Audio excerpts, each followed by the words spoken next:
నమస్తే, welcome to BCN news. నా పేరు మానస. ముందుగా ముఖ్యాంశాలు. భోగాపురం విమానాశ్రయం ప్రారంభోత్సవంపై ఉత్తరాంధ్ర జిల్లాల అధికారులతో మంత్రుల సమీక్ష. అన్ని శాఖలు సమన్వయంతో పనిచేయాలని ఆదేశం.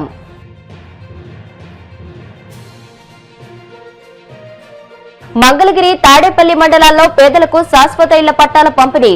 ప్రజలిచ్చిన భారీ మెజారిటీతోనే అభివృద్ధి పనులు వేగవంతం చేశామన్న మంత్రి లోకేష్. సీదిరి అప్పలరాజు కుమారుడి ప్రమాద కేసులో బాధిత కుటుంబానికి మంత్రి పార్థసారథి పరామర్శ. వారికి ధైర్యం చెప్పి 5 లక్షల రూపాయల ఆర్థిక సాయం అందజేత.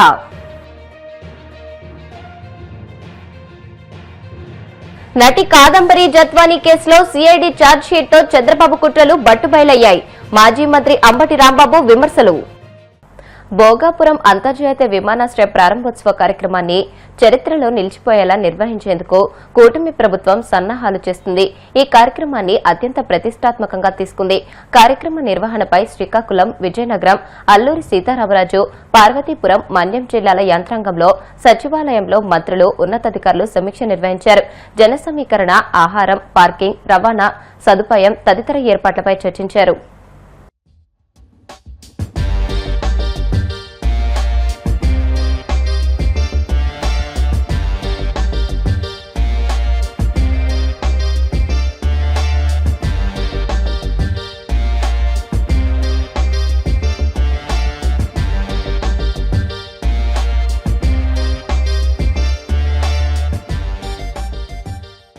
మంగళగిరి నియోజకవర్గ ప్రజల దశాబ్దాల కలను కూటమి ప్రభుత్వం నెరవేరుస్తుందని, రాష్ట్రమంతా ఈ నియోజకవర్గం వైపు చూసేలా అభివృద్ధి చేసి చూపిస్తామని మంత్రి నారా లోకేష్ భరోసా ఇచ్చారు. మన ఇల్లు మన లోకేష్ కార్యక్రమంలో భాగంగా మంగళగిరి, తాడేపల్లి మండలాలకు చెందిన సుమారు 3,000 మంది లబ్దిదారులకు శాశ్వత ఇంటి పట్టాలను పంపిణీ చేశారు. ఈ సందర్భంగా ఆయన మాట్లాడుతూ ప్రజలు తనపై ఉంచిన నమ్మకాన్ని నిలబెట్టుకుంటానని, ఇచ్చిన ప్రతి హామీని నెరవేర్చేందుకు శక్తివంచన లేకుండా కృషి చేస్తానని స్పష్టం చేశారు. దశాబ్దాలుగా మీకున్న కళ ఈరోజు కూటమి ప్రభుత్వం తీర్చడం జరుగుతుంది. నాకు సొంత అక్క చెల్లెలు లేరు, కానీ ఈరోజు మిమ్మల్ని అందరూ చూస్తుంటే నా సొంత అక్క చెల్లెలు చూసినట్టు నాకు అనిపిస్తుంది. అమ్మా, నేను మంగళగిరిలో పుట్టలేదు, మంగళగిరిలో పెరగలేదు, నాకు బంధుత్వం లేదు. 2019లో కరెక్ట్గా 23 రోజుల ముందల తెలుగుదేశం పార్టీ శాసనసభ అభ్యర్థిగా మీ ముందర నిలబడ్డా.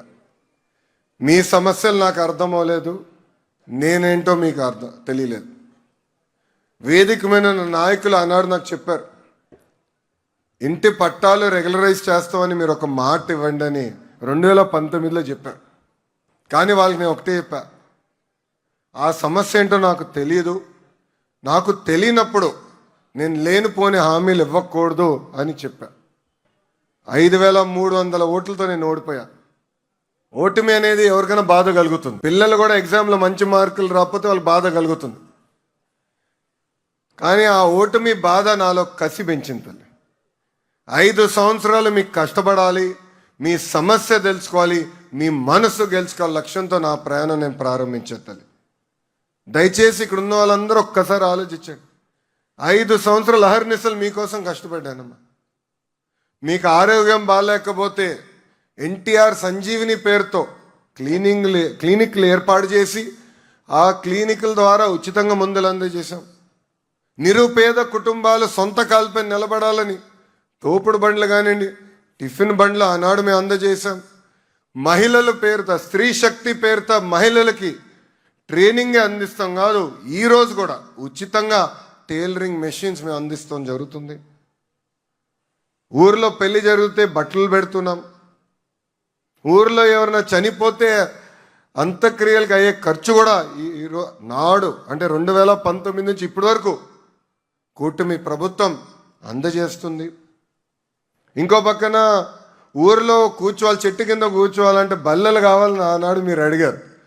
సిమెంట్ బల్లలు కూడా తెలుగుదేశం పార్టీ తయారు చేసి ఊర్లో ఏర్పాటు చేస్తాం జరిగింది. అమ్మా, ఇట్లా చెప్పుకుంటా పోతే సుమారుగా 29 సంక్షేమ కార్యక్రమాలు మేము ప్రతిపక్షంలో ఉన్నప్పుడు చేశాం.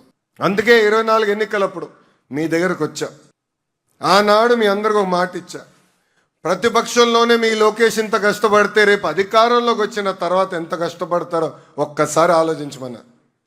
5 సంవత్సరాలు నేను అనేక ఇబ్బందులు పడ్డా. ఆనాడు అధికారంలో ఉన్నవారు అనేక మాటలు నన్ను అన్నారు. నా గౌరవాన్ని మీరు కాపాడండి, నేను ఏ మెజారిటీ అయితే ఓడిపోయినా దాని పక్కన ఒక్క 0 పెట్టి శాసనసభకు పంపించాలని ఆనాడు కోరా. ఎవరు ఊహించలా. గౌరవ ముఖ్యమంత్రి చంద్రబాబు నాయుడు గారు ఊహించలా. ఎంతమంది శ్రేయోభిలాషులు చెప్పారు నాకు, కేవలం ఒక మంగళగిరి నియోజకవర్గంలోనే కాదు 2 నియోజకవర్గాల్లో పోటీ చేయని. నేను అడిగా ఎందుకని. 1985 తర్వాత గెలవని నియోజకవర్గం అని. అప్పుడు వాళ్ళు ఒకటే చెప్పా, ప్రజల మనసు నేను గెలిచాను అనుకుంటున్నాను, తప్పనిసరిగా ఏకైక నియోజకవర్గం మంగళగిరిలోనే పోటీ చేస్తానని చెప్పాను.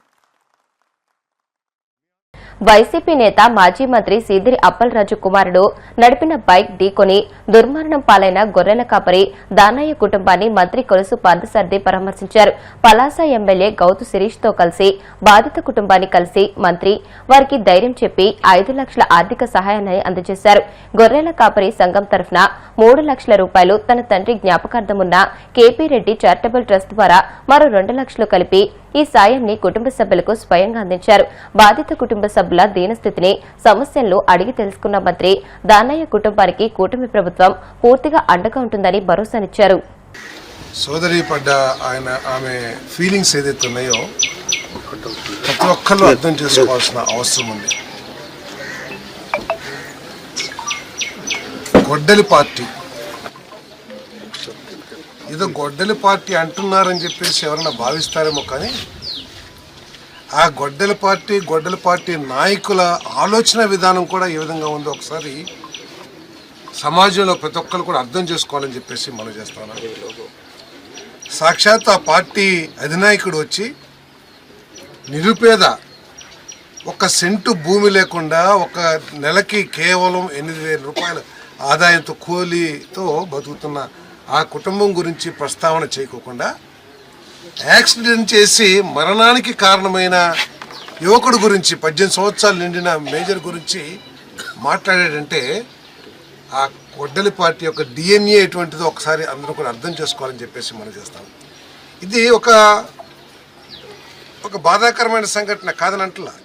యాక్సిడెంట్లు చాలామంది చేస్తాం, తప్పిదం మూలంగానో లేకపోతే రకరకాల కారణాలతో చేస్తాం. వాటికి చట్టం తన పని తాను చేసుకుపోతుంటుంది, అది దాంట్లో ఇది లేదు. కానీ ఇక్కడ సరే ఒక తండ్రిగా ఒక కొడుకుని తప్పించి వేరే వాడిని పెట్టించడం అనేది చట్టానికి అది ఆమోదయోగ్యమా కాదనేది కూడా గొడ్డలి పార్టీ నాయకుడు ఆలోచించలేకపోయాడంటే, ఒకవేళ అటువంటి వ్యక్తులు ఆ స్థానానికి వస్తే పరిస్థితి ఏ విధంగా ఉంటే కూడా ఒకసారి అర్థం చేసుకోవాలని చెప్పేసి మనం చేస్తాం. ఇక్కడ ఆయన అంతా గొంతు చించుకుని మాట్లాడాడు. ఇది పసివాడు, వాడిని పార్టీ ఏదో ఇబ్బంది పెడుతుంది, ప్రభుత్వం ఇబ్బంది పెడుతుందని చెప్పారు.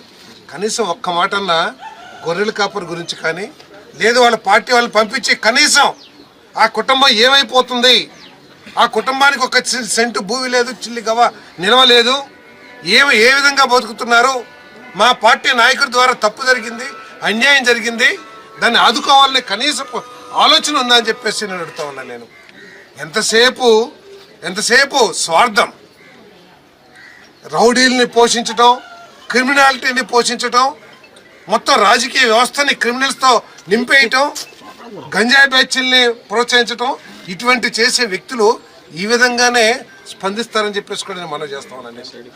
ఒక గొర్రెల కాపరి అతను పోతుంది, అతనికి ఏ విధంగా ఆర్థిక సాయం చేయాలి, లేకపోతే ఏ విధంగా అండగా ఉండాలి, కనీసం ప్రభుత్వాన్ని అయితే విమర్శించాడు. కానీ ఏది తప్పు చేసిన అతని తరపున నిలబడి చట్టాన్ని దొంగచాటుగా తన చేతిలో తీసుకుంటే ప్రయత్నం చేసిన వ్యక్తి గురించి మాట్లాడాడు. కానీ ప్రభుత్వాన్ని కనీసం డిమాండ్ చేశారా, గొర్రెల కాపరి ప్రభుత్వం తరపు నుంచి సహాయం చేయండి అని ఒక్క మాటన మాట్లాడగలిగాడా అని చెప్పేసి అడుగుతా ఉన్నాను.